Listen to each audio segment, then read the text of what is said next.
Welcome back to your own YouTube channel learn from home with JP. आज हम बात करने वाले हैं कुछ टेंसेस के बारे में।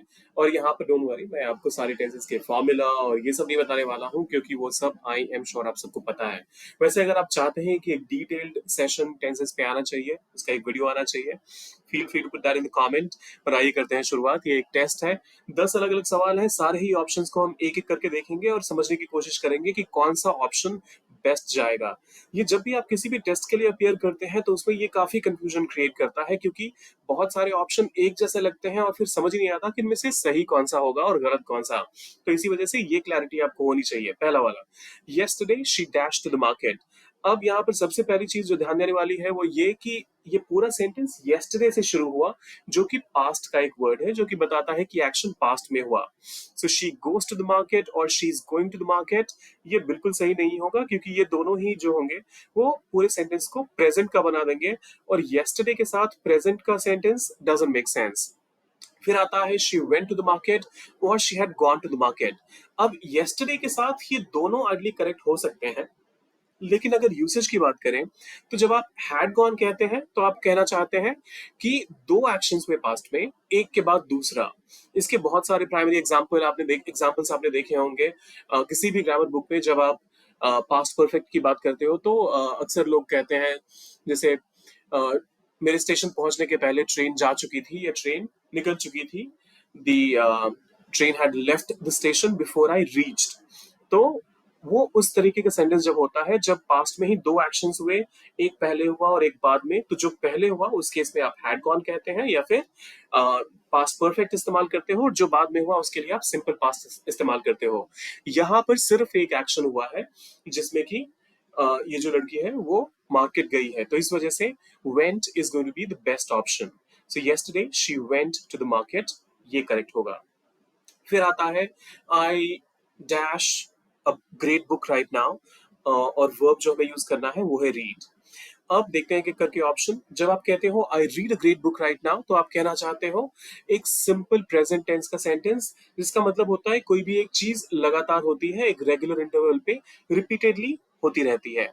लेकिन इसमें कहीं पे भी राइट नाउ का स्कोप नहीं रहता, क्योंकि जब आप राइट नाउ कहते हो तो आप कुछ ऐसा कहना चाहते हो, कोई ऐसी चीज जो अभी हो रही है। हैव रेड, तो ये तो पास्ट की बात हो गई, डी ऑप्शन बिल्कुल करेक्ट है, क्योंकि इसको बहुत सारे लोग प्रेजेंट का पास्ट फॉर्म भी बोलते हैं। जिसका कहने का मतलब ये होता है कि जब भी आपको कोई ऐसे एक्शन की बात बतानी हो जो कि हो तो चुका है पास्ट में लेकिन उसका प्रेजेंट में इम्पैक्ट है, तो यहाँ पर तो पास्ट में एक्शन हुआ नहीं है, यहाँ तो एक्शन हो रहा है अभी, तो इस वजह से हैव रेड भी नहीं आएगा। वॉज रीडिंग पूरे सेंटेंस को ही पास्ट बना देगा तो वो भी गलत है। तो हमारे पास जो ऑप्शन बचता है वो है am reading. So I am reading a great book right now would be the best option to go with. Then comes by the time you arrive, I dash all the work. By the time, यहाँ पर ध्यान देने वाली चीज ये है कि by the time एक ऐसा फ्रेज है जो आपके फ्यूचर के एक्शंस के बारे में बात करता है। तो जब आप फ्यूचर में किसी काम को फिनिश करने की बात करेंगे तो उसके लिए आप कोई फ्यूचर टेंस का ही सेंटेंस पिक करेंगे। अब पहला जो ऑप्शन है I finish all the work, ये फिर से सेंटेंस को सिंपल प्रेजेंट बना देगा, तो ये गलत है। I M finishing all the work, ये भी गलत है क्योंकि ये फिर से एक्शन अभी हो रहा है, ऐसा एक्सप्रेशन दे रहा है, ऐसा हमें फील करा रहा है।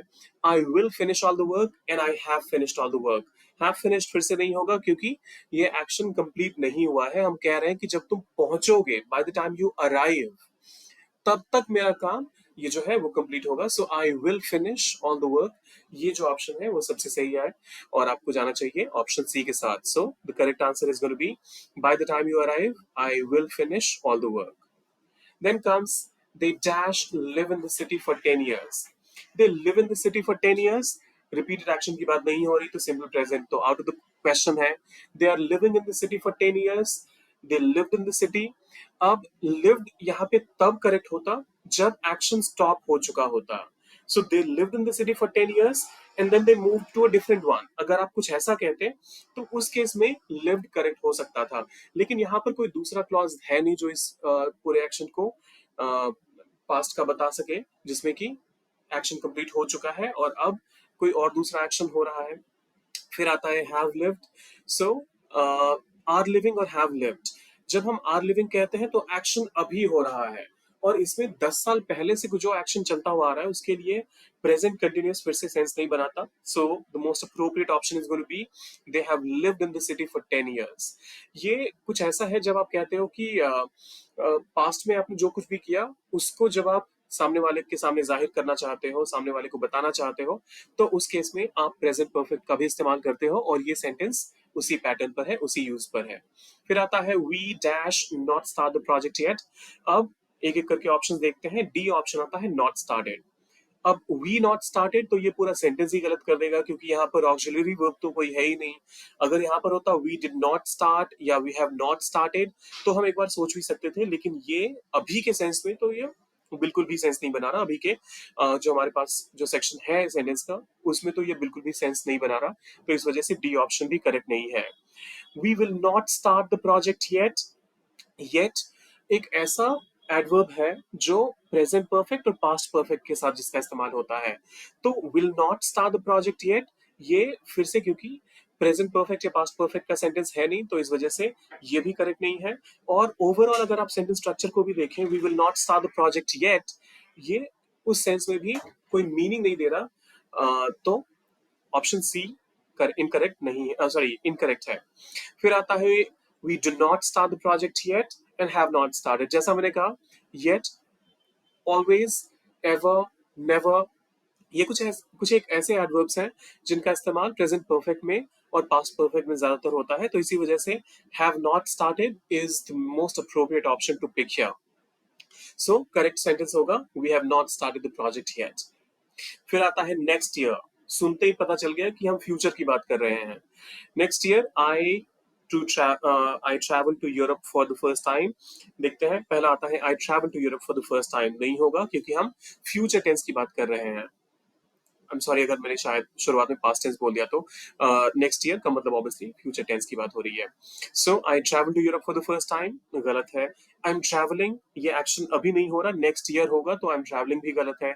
आई ट्रैवल्ड ये पास्ट में हो चुका है अगर तो हम नेक्स्ट ईयर की बात क्यों करेंगे, तो वो भी गलत है. The only option that we are left with is will travel. So next year I will travel to Europe for the first time is the most appropriate option. Go with option D. फिर आता है she dash English every day. अब every day यहाँ पर ध्यान देने वाली चीज ये है कि यहाँ एक ऐसे एक्शन की बात हो रही है जो रेगुलरली होता है, रिपीटेडली होता है. और टेंस के यूसेज की अगर बात करें तो ये तब होता है जब आप सिंपल प्रेजेंट का कोई भी सेंटेंस देखते हैं. तो for example I wake up early in the morning तो आप ये नहीं कहते कि हर रोज मैं इस टाइम पे उठता हूँ और इस वजह से ये एक पैटर्न है. ये पूरा डिटेल आपको हर बार देने की जरूरत नहीं है. Just because you said I wake up at 6 o'clock और I wake up early in the morning तो कन्वे हो जाता है मैसेज कि आप रिपीटेडली ये काम करते हो. यहाँ पर अगर मैं ऑप्शन डी की बात करूं शी हैज स्टडीड तो ये तो हो गया प्रेजेंट परफेक्ट. और प्रेजेंट परफेक्ट जो ऐसे एक्शंस होते हैं रिपीटेडली होने वाले एक्शंस होते हैं उनके साथ नहीं जाता. तो ऑप्शन डी नहीं होगा. She studied English every day ये भी नहीं होगा क्योंकि हम रिपीटेड एक्शन की बात कर रहे हैं, ऐसा एक्शन नहीं जो कि पास्ट में हो चुका है. She is studying English every day क्योंकि ये एक्शन अभी नहीं हो रहा, हम बात कर रहे हैं हर रोज होने वाले एक्शन की. तो जो सबसे करेक्ट ऑप्शन है और जो कि सिंपल प्रेजेंट के फॉर्मूला पे फिट भी होता है which is subject plus singular या फिर plural form of verb.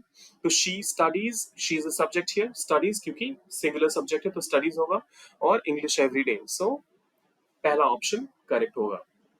Then comes when I entered the room. अब यहाँ पर ये थोड़ा सा ट्रिकी हो सकता है. स्टार्ट हुआ ये पास्ट के rather सिंपल पास्ट के क्लॉज के साथ.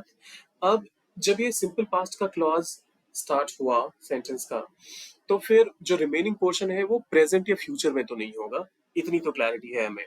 सो दे हैव हीटेड आर्ग्यूमेंट ये पहला ऑप्शन बिल्कुल गलत है. They have had a heated argument when I entered the room ये भी सेंस नहीं बनाता क्योंकि ये फिर से प्रेजेंट परफेक्ट का सेंटेंस का पार्ट है. और हम यहाँ पर किसी ऐसे एक्शन की बात नहीं कर रहे जिसमें एक्शन ज्यादा इंपॉर्टेंट है टाइम से, क्योंकि टाइम का तो बस हमने पहले ही जिक्र कर दिया है, हमने पहले ही बता दिया कि when I entered the room. So past में ये सारी घटना हुई है, पास्ट की ही सारी बात चल रही है, वो हमने शुरुआत में ही सेट कर दिया उसका कॉन्टेक्स्ट. तो लास्ट ऑप्शन में नहीं होगा.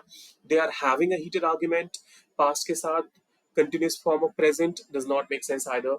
So the only option we are left with is were having. So when I entered the room, they were having a heated argument. Option B is the correct one. Then comes by this time tomorrow. देख लो जी, शुरुआत में ही future का tense है, future tense का sentence है, ये क्लैरिटी तो आ गई हमें. By this time tomorrow I dash the report, I complete the report, ये फ्यूचर का नहीं है, ये पूरे सेंटेंस को सिंपल प्रेजेंट बना देगा, तो ये गलत है. I M completing the report, फिर से ये प्रेजेंट कंटिन्यूस बना देगा, ये भी इनकरेक्ट है. आई कंप्लीट्स, आई के साथ तो singular subject, sorry singular verb कभी आता ही नहीं है, तो आई कंप्लीट्स ऑप्शन डी ये भी गलत है. सो the most appropriate option is by this time tomorrow I will have completed the report. यहाँ ध्यान देने वाली चीज ये है कि अगर आप रेगुलर बातचीत करने के तरीके में फ्यूचर परफेक्ट की बात करें तो इसका बहुत कम इस्तेमाल होता है, लेकिन फिर भी आप अगर किसी एग्जाम के लिए प्रिपेयर कर रहे हैं तो उसमें आपके पास इसकी अंडरस्टैंडिंग होनी चाहिए कि कब कहाँ पर फ्यूचर परफेक्ट या फिर फ्यूचर परफेक्ट कंटिन्यूस का भी इस्तेमाल होता है. आखिरी, they dash married for 25 years. They are married for 25 years. यहाँ पर हम एक ऐसे एक्शन की बात कर रहे हैं जो 25 सालों से चलता आ रहा है, और ये कोई रिपीटेड एक्शन नहीं है, ये हर रोज शादी नहीं हो रही. तो यहाँ पर they are married for 25 years, ये बिल्कुल सेंस नहीं बनाता. दे इज बीइंग, ये तो बहुत इनकरेक्ट टू द कोर है, दे के साथ हम इज क्यों इस्तेमाल करेंगे. दे वर मैरिड फॉर 25 years, ये फिर से इनकरेक्ट हो जाएगा, क्योंकि हम एक ऐसे एक्शन की बात नहीं कर रहे जो कि कंप्लीट हो चुका है. हम ये नहीं कह रहे कि उनकी शादी अब टूट चुकी है या फिर कुछ और नई बात हो गई इस पूरी शादी में. तो वर मैरिड ये भी गलत है. जो सबसे अप्रोप्रिएट ऑप्शन है, they have been married for 25 years. ये प्रेजेंट परफेक्ट सेंटेंस का टेंस का सेंटेंस है, जहां पर सब्जेक्ट के साथ आता है हैज या फिर हैव. सो दे है तो इसी वजह से हैव आया. और be was been, so verb का जो थर्ड फॉर्म है वो यहाँ पर बीन है और इसी का इस्तेमाल हुआ है. सो सब्जेक्ट प्लस हैज और have plus third form of verb plus object, they have been married for 25 years, present perfect. ये करेक्ट ऑप्शन है. If you are new to the channel, don't forget to subscribe, like and share for more. अगर आपको किसी और topic पर ऐसे test चाहिए, test देखने हैं, तो उसके लिए भी आप एक बार कमेंट में जरूर बताइएगा क्या है वो topic. I will surely try and get that content as well on the video on the channel as soon as possible. And अभी के लिए bye bye. Take care. Don't forget to subscribe, like and share, people. See you soon.